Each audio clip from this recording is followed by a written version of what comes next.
Hello friends, नमस्कार। Welcome back my channel talent teacher job. मैं प्रियंका स्वागत करती हूं आप सभी का आपके अपने चैनल टैलेंट टीचर जॉब में। दोस्तों, आज हम बीएड द्वितीय वर्ष प्रथम प्रश्न पत्र शिक्षण के सिद्धांत एवं विधियां पढ़ेंगे और ये है आपका लेक्चर नंबर 73। तो दोस्तों, यहाँ पर हम क्वेश्चन पढ़ने से पहले आपको इन्फॉर्म करना चाहते हैं कि आपका फोर्थ पेपर जनसंख्या शिक्षा एवं पर्यावरण शिक्षा का यूपीएच पूरा कंप्लीट हो गया और जिन छात्राध्यापिकाओं का इतिहास शिक्षण है, इन दोनों की लिंक आपको डिस्क्रिप्शन में मिलेगी और साथ ही टेलीग्राम चैनल पर बीएड क्लासेस के नाम से ये सारे लिंक वहाँ पर अवेलेबल हैं। तो आपको जहाँ भी सुविधा वहाँ से आप अपनी स्टडी कर सकते हैं। तो चलिए देखते हैं, इसमें क्वेश्चन है, निर्णय लेने की सीमाओं का उल्लेख करें। ये आपके डीडी यूनिवर्सिटी 2018 में पूछा हुआ क्वेश्चन है। तो दोस्तों चलिए, निर्णय लेने की गति और निर्णय का सही या गलत होना संगठन के कार्य एवं प्रतिष्ठा को प्रभावित करते हैं। निर्णय लेने की अनेक सीमाएं होती हैं। तो दोस्तों, यहाँ पर हम बात करें किसी भी संगठन या फिर संस्था की बात करें तो वहाँ पर किसी भी मैटर में निर्णय लेना एक बहुत ही बड़ी चुनौती होती है वहाँ के पदाधिकारियों के लिए, या फिर जो भी, अगर हम एक शिक्षण संस्थान की बात करें तो फिर जो भी वहाँ के प्रबंधक प्रधानाचार्य होते हैं, तो जो भी ऐसे प्रतिष्ठित लोग होते हैं उनके लिए किसी भी मैटर पर निर्णय लेना काफ़ी कठिन कार्य होता है दोस्तों। और कभी कभी गलत निर्णय होने के बाद संगठन के कार्य एवं प्रतिष्ठा भी प्रभावित होती है। तो इसलिए हमेशा जब भी कोई भी संगठन या संस्थान निर्णय करता है तो बहुत ही सोच समझकर मीटिंग बुला करके ही निर्णय लिया जाता है। निर्णय लेने की अनेक सीमाएं भी होती हैं। प्रोफेसर एल के ओड ने निर्णय लेने की सीमाओं को निम्नलिखित भागों में विभक्त किया है। तो दोस्तों, इस तरह से प्रोफेसर एल के ओड ने निर्णय लेने की सीमाओं को अलग अलग भागों में विभक्त किया है। तो इसमें पहला है, देखते हैं यहाँ पर,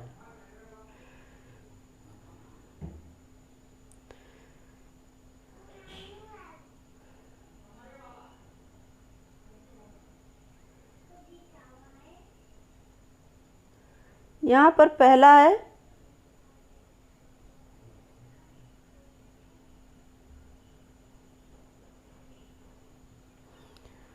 प्रक्रिया एवं तकनीकी संबंधी सीमाएं। तो दोस्तों, अलग अलग सीमाएं होती हैं अलग अलग क्षेत्रों के लिए। तो यहाँ पर हम बात करेंगे, प्रायः निर्णय प्रक्रिया अनेक तकनीकी कारणों से अप्रभावी हो जाते हैं। ये तकनीकी सीमाएं निम्नलिखित हैं। तो दोस्तों, निर्णय किस मैटर पर लिया जाता है? जो भी उस क्षेत्र से रिलेटेड समस्याएं होती हैं, किसी भी क्षेत्र की बात करें हम, जहाँ पे निर्णय की आवश्यकता होगी तो वहाँ से रिलेटेड जो भी समस्याएं होंगी उस क्षेत्र से रिलेटेड, उस समस्याओं पर ही निर्णय लिया जाता है। तो इसमें पहला क्या कह रहा है कि प्रक्रिया एवं तकनीकी संबंधी सीमाओं में, इसमें का हम देखेंगे, का समस्या का उपयुक्त व अस्पष्ट परिभाषीकरण ना होना। जब समस्या सही ढंग से परिभाषित नहीं होगी, एक तरह से उस समस्या का जो भी प्रत्यक्षीकरण कह सकते हैं, समस्या का जब प्रत्यक्षीकरण सही ढंग से नहीं होगा, परिभाषीकरण सही ढंग से नहीं होगा, तब भी समस्या के निर्णय लेने में समस्याएं उत्पन्न होंगी। यहाँ पर हम खा देखें, यहाँ पर हम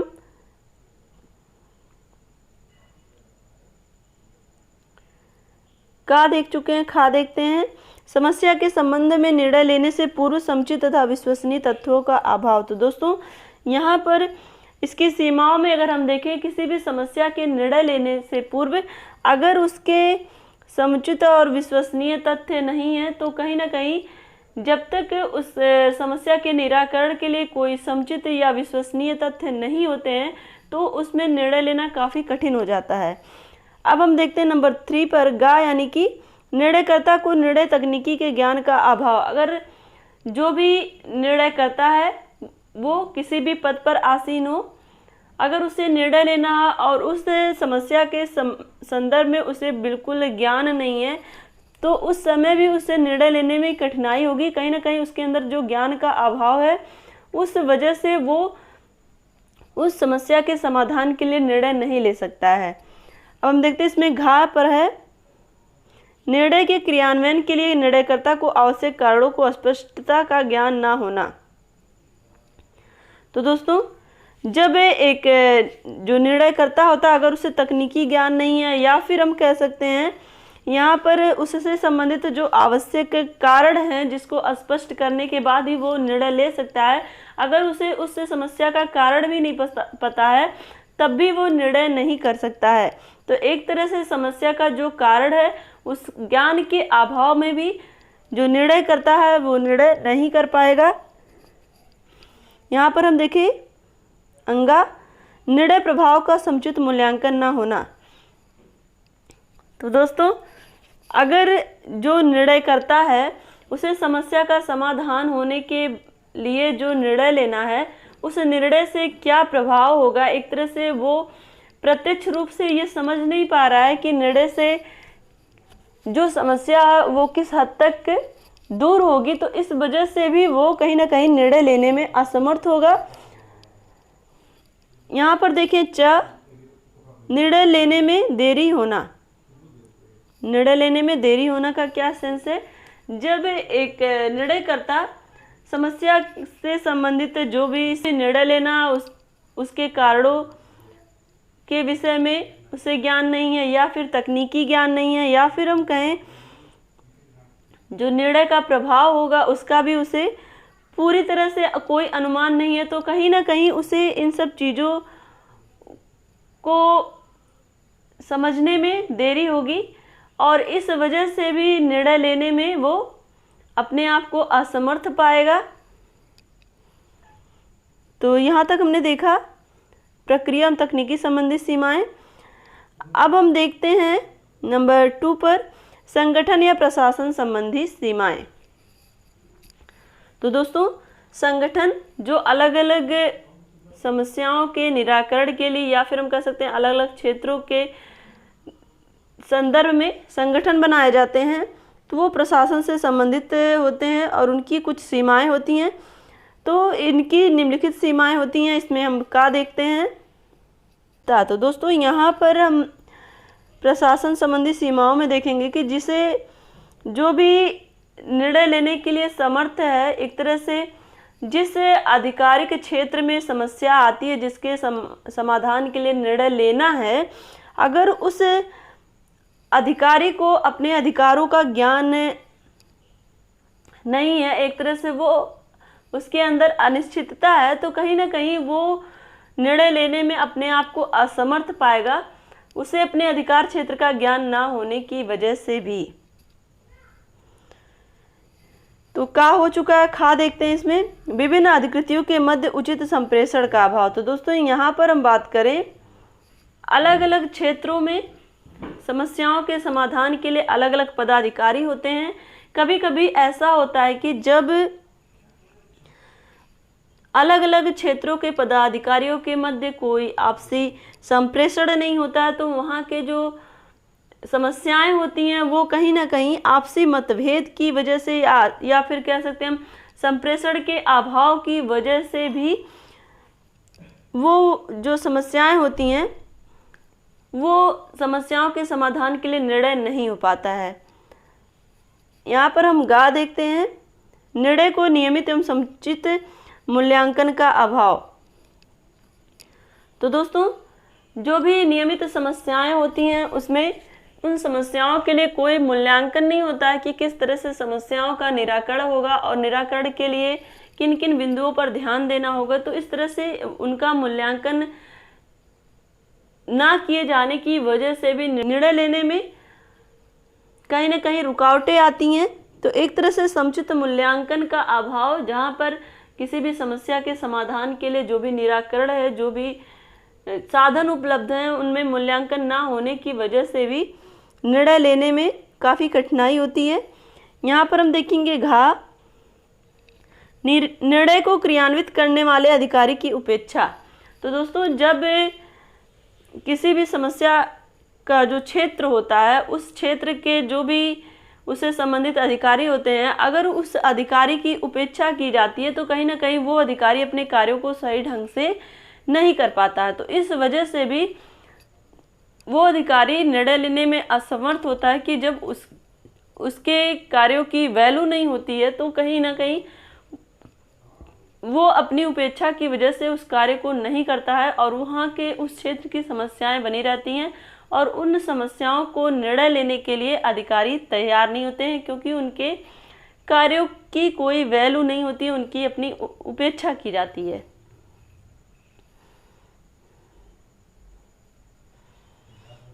यहाँ पर देखें हम घातक हो गया अंगा देखते हैं। विभिन्न अधिकृतियों के मध्य उचित संप्रेषण का अभाव। दोस्तों ये हम देख चुके हैं पॉइंट खा में कि अलग अलग जो भी पदाधिकारी होते हैं, जो भी उनसे रिलेटेड क्षेत्र होते हैं, कभी कभी जो उनके मध्य की समस्याएं होती हैं उन पे आपसी बातचीत ना होने की वजह से वहाँ की जो समस्याएं होती हैं उनमें निर्णय लेने में कठिनाई होती है, क्योंकि कोई भी अधिकारी ये मानने को तैयार नहीं होता कि वो उसके क्षेत्र से रिलेटेड समस्याएं हैं। तो इस वजह से कोई भी उस क्षेत्र के समस्याओं से रिलेटेड निर्णय नहीं लेता है। तो ये सारी समस्याएं या फिर हम कह सकते हैं ये सारे निर्णय लेने में सीमाएं होती हैं। यहाँ तक हम देख चुके हैं। अब हम देखते हैं नंबर 3, भौतिक संबंधी सीमाएं। यहाँ पर भौतिक संबंधी सीमाएं इनमें निम्न सीमाएं आती हैं। तथ्यात्मक सामग्री का अभाव। तो दोस्तों भौतिक संबंधी सीमाओं में क्या चीज़ें आती हैं? जो भी हमारे कार्यों की पूर्ति के लिए, जो भी हमारी आवश्यकताओं की पूर्ति के लिए जो भी भौतिक संसाधन है उनको किस तरह से कार्य में लाया जाए, इस तरह के निर्णय के लिए। तो एक तरह से जब हमारे निर्णय के लिए जो भी भौतिक संसाधन की आवश्यकता होती है, अगर उसका अभाव होता है तब भी निर्णय लेने में असुविधा होती है। तो यहाँ पर हमने देखा तथ्यात्मक सामग्री का अभाव। जो भी उनसे तथ्यात्मक सामग्री का किसी भी समस्या से संबंधित जो भी उसके निराकरण के लिए पॉइंट बनते हैं, जो भी उसके निराकरण के लिए महत्वपूर्ण बिंदु होते हैं, उन बिंदुओं के लिए जो भी आवश्यक सामग्री चाहिए, उन सामग्रियों का अभाव होने से भी कहीं ना कहीं निर्णय लेने में कठिनाई होती है। तो यहाँ पर हमने का पॉइंट देखा है। अब हम देखते हैं यहाँ खा पॉइंट। यहाँ पर खा है निर्णय लेने के लिए आवश्यक सामग्री के संकलन व विश्लेषण का अभाव। तो दोस्तों यहाँ पर जो भी किसी समस्या के समाधान के लिए जो भी आवश्यक सामग्री होती है या भी उससे संबंधित जो भी विश्लेषण होते हैं, एक तरह से कह सकते हैं उसके किसी भी समस्या के समाधान के लिए, निराकरण के लिए कह सकते हैं, कुछ महत्वपूर्ण बिंदु कलेक्ट किए जाते हैं, उस पर ही विश्लेषण किया जाता है। तो जब उस समस्या के समाधान का कोई विश्लेषण नहीं होगा, कोई निराकरण नहीं होगा, तो कहीं ना कहीं उससे संबंधित जो आवश्यक सामग्री होगी वो संकलित नहीं हो पाएगी, जिन कारणों से निर्णय लेने में कठिनाई आएगी। एक तरह से ये निर्णय लेने की सीमा में बाधक होगा। तो हम खा देख चुके हैं। अब गा देखते हैं। निर्णय प्रक्रिया के मूल्यांकन संबंधी तथ्यों का अभाव। तो दोस्तों अगर किसी भी समस्या के समाधान के लिए उससे संबंधित जो भी तथ्य हैं, फिर उस तथ्य को अगर हम यहाँ पर बात करें, किसी भी पदाधिकारी के क्षेत्र में जो भी समस्याएं आती हैं, उन समस्याओं के समाधान से जो भी सुविधाएं होंगी या फिर हम कह सकते हैं उन सुविधाओं से क्या क्या लाभ होंगे, एक तरह से उनका मूल्यांकन संबंधित जो भी तथ्य हैं वो क्लियर नहीं है, तो कहीं ना कहीं निर्णय लेने में असुविधा होगी, निर्णय लेने में कठिनाई होगी। तो एक तरह से मूल्यांकन संबंधी तथ्यों का अभाव होने से भी निर्णय लेने में असुविधा होती है। क्लियर। अब हम देखते हैं यहाँ पर आपका 3 पॉइंट तक तो हो चुका है, जिसमें क ख ग हमने देखा। अब 4 पॉइंट पर है मानवीय संबंधी सीमाएं।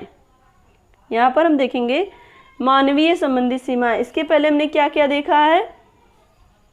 इसके पहले हमने देखा,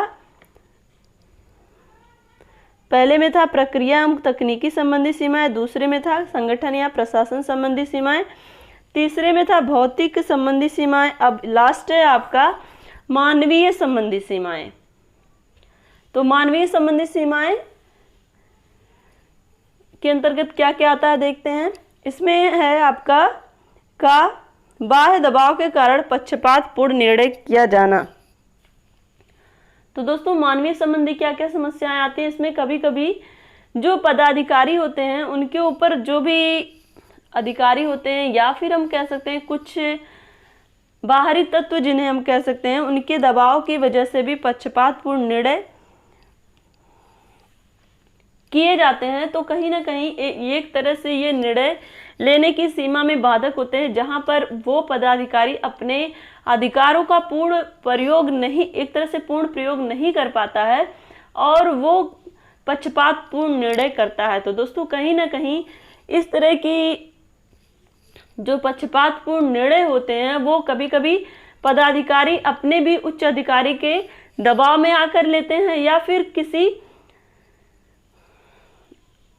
बाहरी तत्व के दबाव में आकर लेते हैं। तो कह सकते हैं ना कि यहाँ पर जो भी निर्णय होते हैं उनकी सीमाओं में मानवीय संबंधी सीमाएं भी आती हैं, जहाँ पर जो अधिकारीगण होते हैं वो अपने निर्णय को चाहकर भी सही डिसीजन नहीं लेते हैं बल्कि पक्षपातपूर्ण निर्णय करते हैं।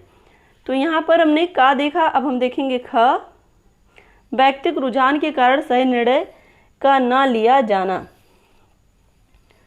व्यक्तिगत रुझान के कारण सही निर्णय का ना लिया जाना, यहाँ पर कहीं ना कहीं जब अधिक लोगों का मत एक ही निर्णय की तरफ होता है तो वहाँ पर जो पदाधिकारी होते हैं वो चाहकर भी अपने निर्णय को नहीं दे पाते हैं। कहीं ना कहीं वो लोगों के रुझान की तरफ, जहाँ पर अधिक व्यक्तियों का मत है, उस मत की तरफ अपना निर्णय लेते हैं। तो एक तरह से ये सीमाएं हो जाती हैं।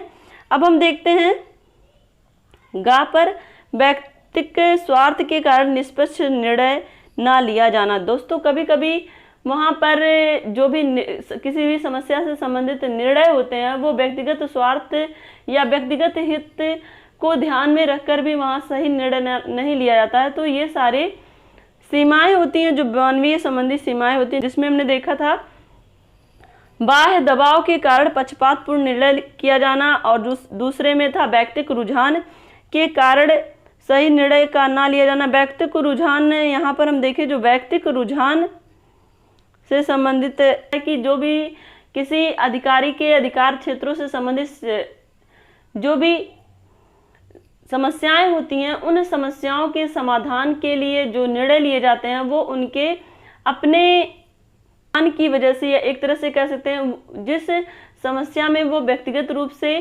चाहते हैं कि वो यही निर्णय करें, वो अपने ही मत को सर्वमान्य मानते हैं। एक तरह से वो अपने व्यक्तिगत रुझान की वजह से वो निर्णय को अपने पक्ष में, या फिर कह सकते हैं सही पक्ष में ना लेकर के, या फिर कह सकते हैं कि जो उस समस्या से समाधान से संबंधित सही निर्णय था उसको ना लेकर के व्यक्तिगत रुझान से संबंधित निर्णय लेते हैं। कहीं ना कहीं जहां पर अधिक लोगों के मत एक तरफ होते हैं, उन मत से संबंधित वो निर्णय लेते हैं। तो दोस्तों यहाँ पर ख हो चुका है। अब हम देखते हैं ग, व्यक्तिगत स्वार्थ के कारण निष्पक्ष निर्णय ना लिया जाना। तो दोस्तों कभी कभी जो भी समस्याएं होती हैं उन समस्याओं से संबंधित जो भी अधिकारी होते हैं वो अपने स्वार्थ को के कारण, या फिर कह सकते हैं अपने हित को ध्यान में रख करके वहाँ पक्षपातपूर्ण निर्णय लेते हैं। एक तरह से वहाँ पर जो भी निष्पक्ष निर्णय लेना होता है वो निष्पक्ष निर्णय ना लेकर के व्यक्तिगत स्वार्थ के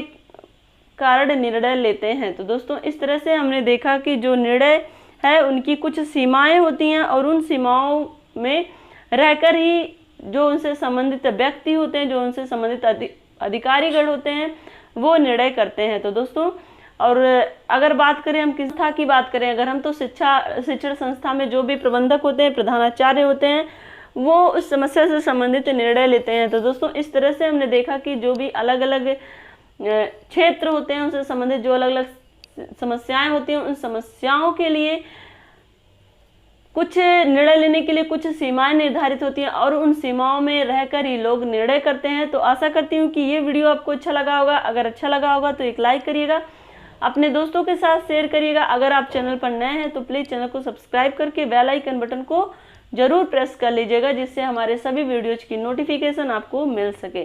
तो इसी तरह से आप अपनी मेहनत जारी रखिए, अपना ध्यान रखिए, अपनों का ध्यान रखिए। हमसे जुड़ने के लिए थैंक यू सो मच। जय हिंद।